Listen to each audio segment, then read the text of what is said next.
And then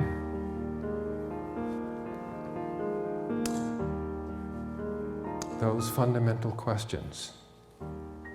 Who am I? Where did I come from? What am I here to do? Spirituality, that we'll be exploring this evening, is about distinguishing between the superficial and the essential. So throughout our lives, the things that we care about, the things that are important to us, change. What was important to you at the age of 2 was of little interest when you were 14. And your concerns when you were 14 are quite different from where you are at the age of 20 or 30, and so forth. As we live through life, to the degree that we grow as we should, because we're meant to grow all the way through our lives, we become interested in other things that are deeper and that are more important. And as that happens, a person becomes aware of the importance of what we would call the spiritual or philosophical level.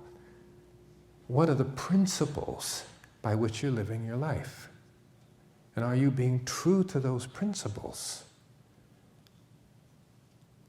And on your tombstone, can they write, was true to his principles or her principles?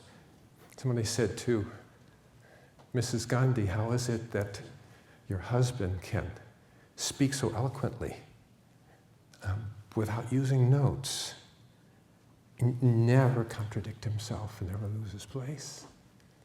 And so she said, well, for you and me, we think one thing, we say another, and we do a third. But for Gandhiji, they're all the same.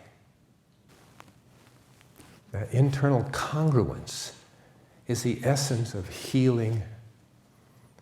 It's the essence of getting done what you came here to do. So at some point in our lives, we begin to realize that there's this other level, and you may call it spiritual, you may call it philosophical. And you may wake up to that when you're 5 years old, or you may be 89. But at the moment that you begin to wake up at the importance of that, you begin to be involved in spirituality. The way we learn the kinds of things that give us access to the spiritual level is through, number one, being present, which we've already begun with. And this is why there's prayer, this is why there's meditation, this is why there's ceremony, this is why there's ritual. Because ritual and ceremony soothe the monkey, and the body relaxes. And then the mind can open to hear more clearly from within, and to hear the truth and see the truth that's happening all around. So that's coming into the moment. And then once you're in the moment, it's about a story. You buy into a certain story. You've been watching a segment from Dr. Miller's presentation, The Power of Your Mind to Nurture Your Spirit. Watch more segments and buy the DVD at drmiller.com/nurture spirit.